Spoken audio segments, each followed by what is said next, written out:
नमस्कार, मी शेखर सिंग, जिल्हाधिकारी सातारा. सर्व आपले जे जनरल प्रॅक्टिशनर्स आणि रजिस्टर्ड मेडिकल प्रॅक्टिशनर्स आहे त्यांना सर्वांना आज माझे वतीने एक विशेष आवाहन मी तुम्हाला सर्वांना करतो. विशेष संदेश माझे वतीने तुम्हाला सर्वांच्यासाठी आहे. बहुतेक ठिकाणी आम्ही आज किंवा उद्या 2 दिवसात सर्व जनरल प्रॅक्टिशनर आणि रजिस्टर्ड मेडिकल प्रॅक्टिशनर्सची ट्रेनिंग घ्यायचं ठरलं आहे.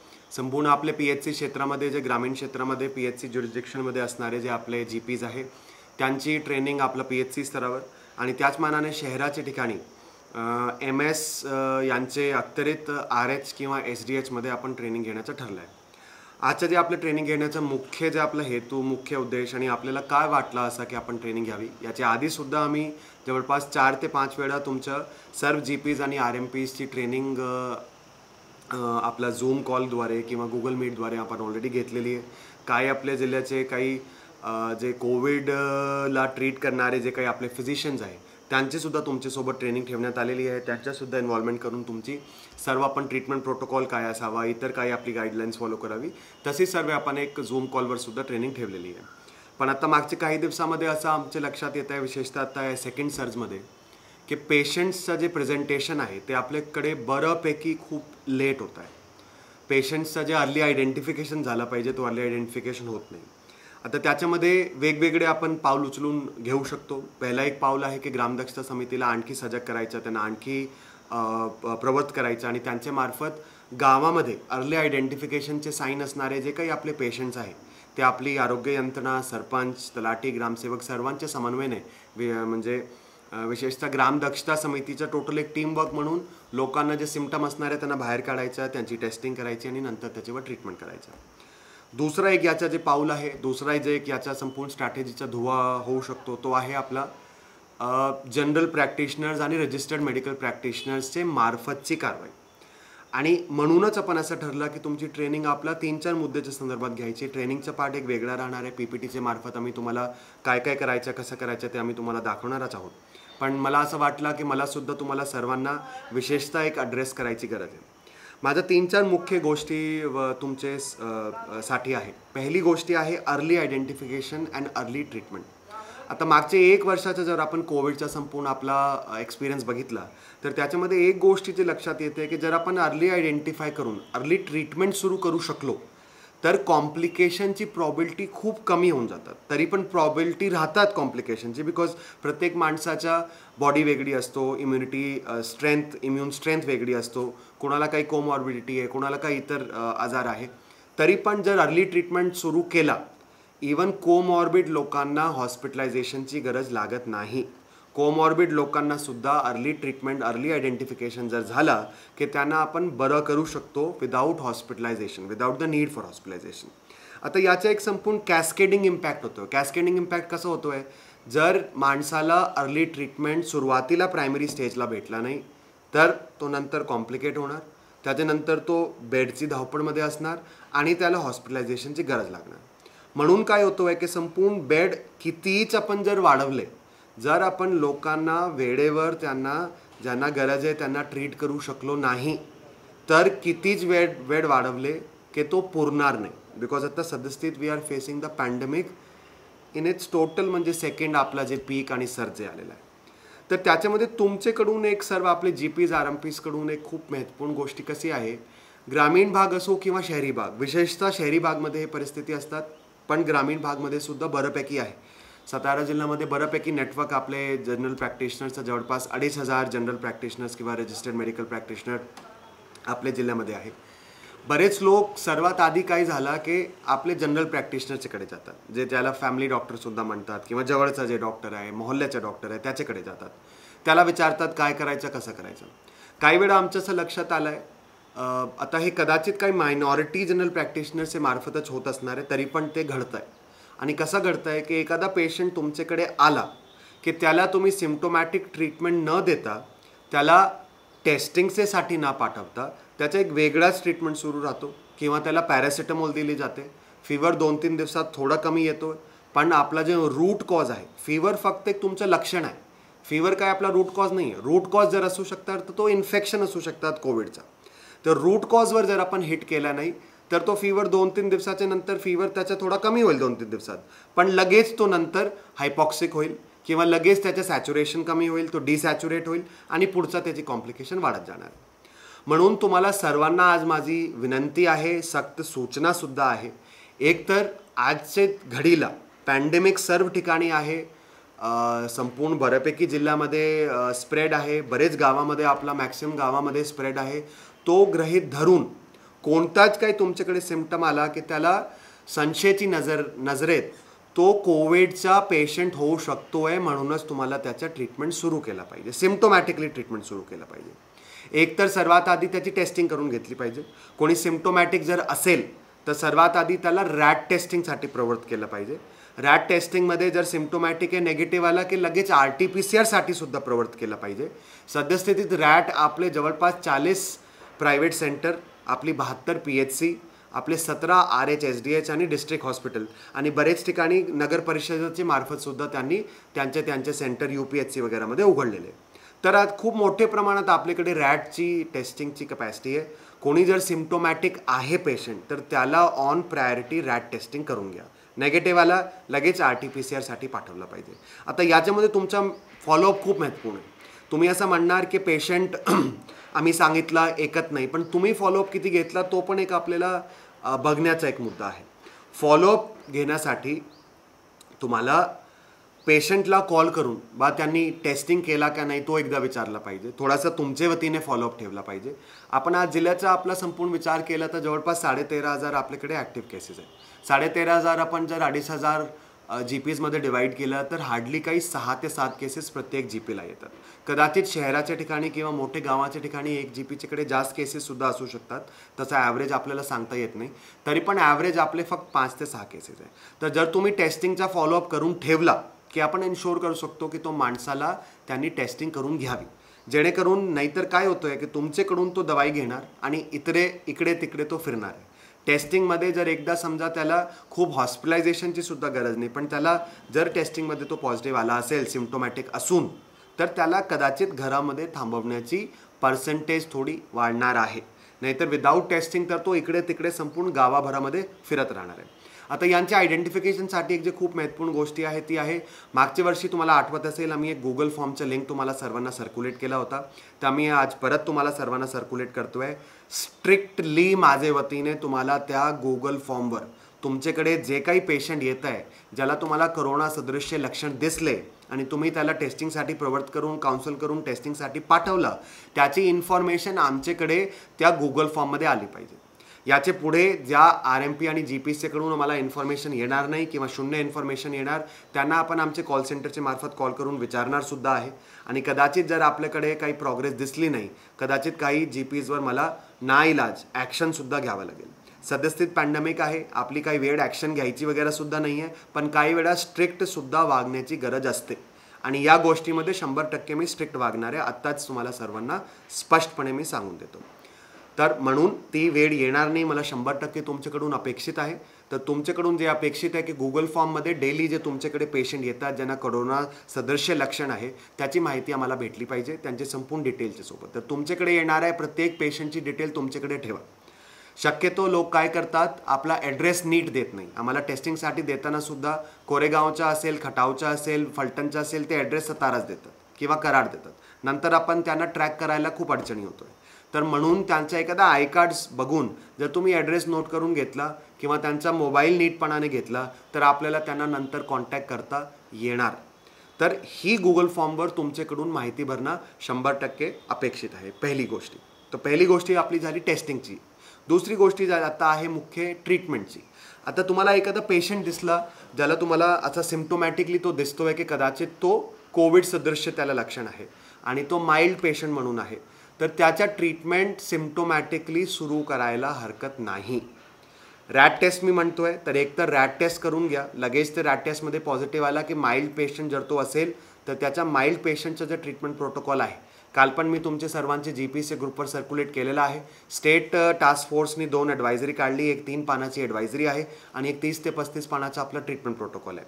कृपया करून सर्व GPsनी ते दोन्ही ॲडवायझरी आणि ट्रीटमेंट प्रोटोकॉलला 100% बघून घ्यावा. पेशंटला जे माइल्ड पेशंट आहे किंवा अर्ली स्टेजेसमध्ये आहे त्यांना तुम्ही जे ट्रीटमेंट प्रोटोकॉलप्रमाणे ट्रीटमेंट द्यायला कुणाचीच तुम्हाला परवानगीची गरज नाही. सुरुवातीला तुम्हाला आठवत असेल कदाचित एप्रिल मध्ये आम्ही असं केलं होतं की जे आपले डेडिकेटेड सेंटर्स आहे त्याच ठिकाणी आपण त्यांना ट्रीट करणार होतो. आत्ता पण तसाच आहे. IPD पेशंट जर असेल तर त्यांना आपल्याला डेडिकेटेड कोविड हेल्थकेअर सेंटर किंवा डेडिकेटेड कोविड हॉस्पिटलमध्येच ट्रीट करायचं आहे किंवा CCCमध्ये ट्रीट करायचं आहे. पण जर तो आपला हॉस्पिटलाइज पेशंट नसेल, IPD पेशंट नसेल, OPD स्तरावर सर्व GPs कडून त्यांना व्यवस्थित मार्गदर्शन, व्यवस्थित ट्रीटमेंट प्रोटोकॉल आणि जे प्रोटोकॉलप्रमाणे त्यांना अर्ली ट्रीटमेंट भेटणं अगदी गरजेचा आहे. नाहीतर आपल्याकडे जे मॉर्टिलिटीमध्ये आता जे वाढ झालेला आहे त्याला आम्ही थांबवू शकणार नाही. वेळोवेळी आपल्याकडे जे सेंट्रल टीम आलेले आपले राज्यामध्ये किंवा इतर राज्यामध्ये सुद्धा त्यांच्यासुद्धा सर्वांचा असा ऑब्झर्वेशन आहे की जर सुरुवातीला OPD स्तरावरच फॅमिली डॉक्टरचे मार्फत GPचे मार्फत जर व्यवस्थित ट्रीटमेंट भेटला तर पेशंटची सिव्हिअरिटीची पॉसिबिलिटी, पेशंटची हॉस्पिटलायझेशनची पॉसिबिलिटी खूप कमी होऊन जातो. म्हणून तुमचे सर्वांचे तर्फे माइल्ड सिम्प्टोमॅटिक पेशंटच्या ट्रीटमेंट OPD स्तरावर, फोनचे फॉलोअपचे स्तरावर तुमच्याकडून होणं 100% गरजेचा आहे. त्याच्यामध्ये माइल्ड पेशंटसाठी जे ट्रीटमेंट प्रोटोकॉलमध्ये फॅविपिराविर असो किंवा त्याच्यानंतर आपले काही अँटीबायोटिक एझिथ्रोमायसिन, डॉक्सिसायक्लिन, आयव्हरमॅक्टिन जे काही ट्रीटमेंट प्रोटोकॉलप्रमाणे आहे किंवा झिंक, विटामिन C वगैरे एक्सेट्रा जे ट्रीटमेंट प्रोटोकॉलप्रमाणे आहे, तुम्ही टेक्निकल लोक आहे, माझ्यापेक्षा तुम्हाला जास्त माहिती असणार आहे, त्याच्या हिशोबाने तुम्ही त्यांचा ट्रीटमेंट सुरू करायचं. त्याच्यानंतर 4 आपले पॅरामीटर आपल्याला मॉनिटर करायला प्रत्येक पेशंटला सांगितलं पाहिजे. त्याची पल्स रेट किती आहे, त्याचा टेम्परेचर किती आहे आणि त्याचा SpO2 किती आहे. आता हे गोष्टी जनरली आपण मेजर करतो. एक जे गोष्टी आपण काही वेळा विसरतो तो आहे रेस्पिरेटरी रेट. रेस्पिरेटरी रेट जर 20पेक्षा जास्त केला तर थोडासा सतर्कताची आपली घंटी वाजली पाहिजे. तर पेशंटला रेस्पिरेटरी रेट कसा मेजर करायचा तो पण त्यांना समजून घ्यायची कदाचित गरज आहे. तुमच्याकडून काउन्सिलिंग व्हायची गरज आहे. तर हे 4 पॅरामीटर जर पेशंटला तुम्ही मॉनिटर करण्यासाठी सांगितलं आणि तुम्ही पण थोडा फॉलोअप घेतला की बा आज तब्येत कशी आहे, दुपारी तब्येत कशी आहे. आता आपण सर पॅन्डेमिकला लढा देतो आहे, सर्वच आपला आता ओव्हरलोडेड आहोत, सरकारी यंत्रणा असो, प्रायव्हेट हॉस्पिटल असो. म्हणून आपल्याला सर्वांना जेवढे आपण पाऊल उचलतो त्याच्यापेक्षा दुप्पट, तिप्पट, चौपट पाऊल उचलण्याची गरज आहे. म्हणूनच सांगतो की प्रत्येक पेशंटला जर तुम्ही फॉलोअप करून घेतला तर अर्ली वॉर्निंग साईन जर तुम्हाला दिसले की तुम्ही लगेच त्याला रेफर पुढे करू शकता. कोणतेच ठिकाणी विदाऊट परमिशन IPD स्तरावर तुम्हाला ट्रीटमेंट करता येणार नाही. जर पेशंट मॉडरेट किंवा सिव्हिअर कॅटेगरीचा असेल आणि त्याला हॉस्पिटलायझेशनची गरज असेल तर त्यावेळी त्या माणसाला डेडिकेटेड कोविड हॉस्पिटल किंवा डेडिकेटेड कोविड हेल्थ सेंटरला पाठवण्याची गरज राहणार आहे. याच्यामध्ये जे तुमच्याकडे पेशंट आहे, जे माइल्ड पेशंट आहे, जरी ते माइल्ड असले, जे कोमॉर्बिड आणि वयोवृद्ध आहे त्यांच्यावर विशेष लक्ष ठेवा, त्यांचे पॅरामीटर्सवर विशेष लक्ष ठेवा आणि त्यांना त्याच्या अनुषंगाने तुमचा ट्रीटमेंट करणं तुमच्याकडून अपेक्षित आहे. तर हे भाग आपला झाला अर्ली ट्रीटमेंटचा, अर्ली वॉर्निंग साईन्सचा. तुम्ही अर्ली वॉर्निंग साईन आयडेंटिफाय करून आता सिम्पटम पण जे आहे, सुरुवातीला सिम्पटम होते ताप येणे, गला दुखणे वगैरे. आता ब्रेथलेसनेस एक खूप मोठा सिम्पटम आहे. आजच आपल्या इंडियन एक्सप्रेसमध्ये आर्टिकल आला आहे ज्याच्यामध्ये सर्वात जास्त लोक आता ब्रेथलेसनेस येऊन हॉस्पिटलाइज होत आहेत. त्याच्या व्यतिरिक्त खोकला, खांसी, आपला शिंकणे ते तर तुम्हाला माहीतच आहे, ऑलरेडी आहे. त्याच्या व्यतिरिक्त एक थकवा खूप एक असा एक इम्पॉर्टंट सिम्पटम झालेला आहे. तर तुम्हाला पेशंटला सुद्धा काउन्सिल करताना तुमच्या वतीने सांगताना असं सांगितलं पाहिजे, जर मी नॉर्मली बरं असतो पण एक दिवशी मला खूप असा थकवा जाणवते तर थोडासा सतर्क आपल्याला राहिलं पाहिजे की थकवा का जाणवते. लगेच आपल्याला ते अर्ली वॉर्निंग साईन आयडेंटिफाय करून अर्ली ट्रीटमेंट आपला सुरू झालं पाहिजे, जेणेकरून लोक पुढची सिव्हिअरिटीमध्ये जाणार नाही. तुमचा हा एक स्टेप जर तुम्ही ज्याला मी म्हणू शकतो फर्स्ट लाईन ऑफ डिफेन्स, जर तुम्ही फर्स्ट लाईन ऑफ डिफेन्सवर तुम्ही ऑलरेडी आपले कोविड वॉरियर्स आहात, तुम्ही ऑलरेडी आमच्यातर्फे सोल्जर म्हणून काम करतच आहात, पण त्याच्यामध्ये जर तुम्ही तिकडे ठामपणे फर्स्ट लाईन ऑफ डिफेन्सला जर तुम्ही ठामपणे उभं राहिले, ट्रीटमेंट प्रोटोकॉलप्रमाणे, अर्ली वॉर्निंग साईनप्रमाणे, अर्ली ट्रीटमेंट प्रोटोकॉलच्या प्रमाणे जर तुम्ही त्यांना व्यवस्थित ट्रीटमेंट तिकडे दिला आणि विशेषतः पेशंटची काउन्सिलिंग केली, काय करावं काय करू नये. होम आयसोलेशनचा तुमच्या OPDच्या मोस्टली पेशंट असणार आहे, त्याला सांगणं गरजेचं आहे की घरामध्ये कसं थांबायचं आहे, केअरटेकरनी त्याची काय काळजी घ्यायची, घरामध्ये असतानासुद्धा मास्कचा वापर, इतर गोष्टी कसा करायचा, जेवणमध्ये काय काय घ्यायचं, सकस आहारमध्ये काय काय घ्यायचा, ती काउन्सिलिंग तुमच्याकडून करणं गरजेचं आहे. आणि ही जर तुम्ही फर्स्ट लाईन ऑफ डिफेन्स म्हणून जर तुमची जबाबदारी जबाबदारीने तुम्ही आज सांभाळताय त्याच्या दुप्पट तिप्पट चौपट जबाबदारीने चौपट त्याला एफर्ट टाकून जर तुम्ही घेतला तर आमचा जे पुढचं जे सेकंड आणि थर्ड लाईन ऑफ डिफेन्सेसमध्ये जे DCHC DCH आहे तिकडचा सुद्धा लोड कमी होऊ शकतो, हॉस्पिटलायझेशनचं प्रमाण कमी होऊ शकतो, सिव्हिअरिटीचं प्रमाण कमी होऊ शकतो आणि शेवटी मॉर्टिलिटी कमी करण्यामध्ये आम्ही सक्सेसफुल होऊ शकतो. पण जर ती फर्स्ट लाईन ऑफ डिफेन्सच आपली वीक राहिली तर पुढचं आपला कितीच आपण काम केलं त्याच्यामध्ये फार काही जास्त आपल्याला यश भेटण्यामध्ये आम्ही तेवढे सक्सेसफुल होणार नाही. फर्स्ट लाईन डिफेन्समध्ये फक्त GP आणि RMPA तसा पण काही मुद्दा नाही. आमचे जे सबसेंटरला काम करणारे CHO, आमची आशा, आमची PHC ती पण संपूर्ण फर्स्ट लाईन ऑफ डिफेन्स आहे. तिकडून सुद्धा OPD स्तरावर आता ट्रीटमेंट पण सुरू आहे. हे सर्व जे मी तुम्हाला काय सांगितलं आपण सर्व आपले MOPHCला सुद्धा सांगितलं आहे, त्यांच्या वतीने सुद्धा कारवाई होत आहे. पण तुम्ही GP RMP म्हणून संपूर्ण आपल्या इकोसिस्टमचा खूप एक महत्त्वपूर्ण अंग आहात आणि तुम्ही पण आपला हे फर्स्ट लाईन ऑफ डिफेन्समध्ये जर कुठे आपल्याला चिंक दिसले की पुढचे जे आपले टप्पे त्यांच्यावर ताण वाढत राहील आणि कदाचित अशी वेळ येऊ नये की आपण बेड कितीच वाढवले की आपण पेशंटला संभालने के लिए आपण सक्सेसफुल होणार नाही. तर तसा होऊ नये म्हणून तुमचे मार्फत मी जे काय आज सर तुम्हाला जे उद्बोधन केलं आहे ते तुम्ही त्याला 100% पाडणार आहे. विशेषतः 4-5 गोष्टी परत रिपीट करतो. Early testing, first testing by RAT जर सिम्प्टोमॅटिक असेल, सिम्प्टोमॅटिक रॅट नेगेटिव्ह असेल तर RT-PCR फॉलोअप. दुसरा, पेशंटच्या अर्ली टेस्टिंग करून जरी टेस्टिंगमध्ये वेळ लागत असेल आणि सिम्प्टोमॅटिकली तुम्हाला पेशंट वाटत असेल तर त्याचा अर्ली वॉर्निंग साईन गृहीत धरून अर्ली ट्रीटमेंट सुरू करणं. माइल्ड पेशंटला OPD स्तरावर करणं. पेशंटचा फॉलोअप आणि पेशंटची काउन्सिलिंग. जर पेशंट फॉलोअपमध्ये तुम्हाला असं वाटत असेल की थोडी त्याची तब्येत बिघडती आहे, त्याला थोडासा मीडियम किंवा तो मध्यम तीव्रता त्याच्यामध्ये येत आहे तर त्याला अर्ली रेफरलसुद्धा करणे. ही गोष्टी जर तुम्ही केला तर मी 100% कॉन्फिडेंटली सांगू शकतो की पुढचे जे आपले टप्पे ते आपण सांभाळून घेऊ शकतो. पण आपली फर्स्ट लाईन ऑफ डिफेन्समध्ये जर आपल्याला काही ब्रीच झाला तर पुढचा जे आपला टप्पे आहे त्याच्यामध्ये आपल्याला 100% अडचणीचे ठरणार आहे. तर तुम्ही खूप 1 वर्षापासून आम्हाला पण मदत करतात, लोकांनासुद्धा मदत करतात, लोकांनासुद्धा मेडिकल सर्व्हिसेस देतात. एवढा सर्व इन्फेक्शन आणि इतर गोष्टींचा धोका असूनसुद्धा तरी पण माझी तुम्हाला सर्वांना विनंती आहे, सर्वांना सूचना आहे की आपण एक टीम म्हणून जर मिळून एक काम केला आणि एक व्यवस्थित स्ट्रक्चर्ड रीतीने जर काम केला तर जेवढे रिझल्ट आज आपल्याला भेटतात त्याच्यापेक्षा जास्त चांगले रिझल्ट उद्या आम्हाला भेटू शकतात. सो वन्स अगेन तुम्ही ट्रेनिंग खूप चांगल्या रीतीने घेणार अशी माझी तुमच्या सर्वांच्याकडून अपेक्षा आहे. इंटरॅक्टिव्ह ट्रेनिंग असू द्या, काही डाऊट्स असेल तर ते सुद्धा रेस करायला हरकत नाही. तुम्ही MOPHCकडे डाऊट जर तुमचे नोंदवले आणि त्याच्यामधले काही मेजर काही डाऊट असेल तर आम्हीसुद्धा आमच्यातर्फे कदाचित त्यांना सॉल्व्ह करण्याचा प्रयत्न करणार आहे. नाहीतर तुमच्या असोसिएशनची माझी कालच बैठक झालेली आहे. नीमा आणि GP असोसिएशन दोघांची काल आपली बैठक झाली आहे. त्यांच्या मार्फतसुद्धा काही मुख्य तुमची अडचणी असली की ते पण तुम्ही आम्हाला सांगून आम्ही त्याच्यावर मार्ग काढण्याचा प्रयत्न करणार आहोत. पण आज मी जे काही उद्बोधन केलेलं आहे त्याच्यामध्ये फर्स्ट लाईन ऑफ डिफेन्समध्ये तुम्ही आमची फर्स्ट लाईन ऑफ डिफेन्स जसा आपला सरहदला बॉर्डरला फर्स्ट लाईन ऑफ डिफेन्स BSFची असतो, ITBPची असतो, त्याच्यानंतरच आपली इंडियन आर्मी येत आहे. तर तुमचा रोल BSF ITBPच्या जवानांसारखा आहे आणि ते रोल तुम्ही 100% पार पाडणार अशी मला अपेक्षा आहे. धन्यवाद.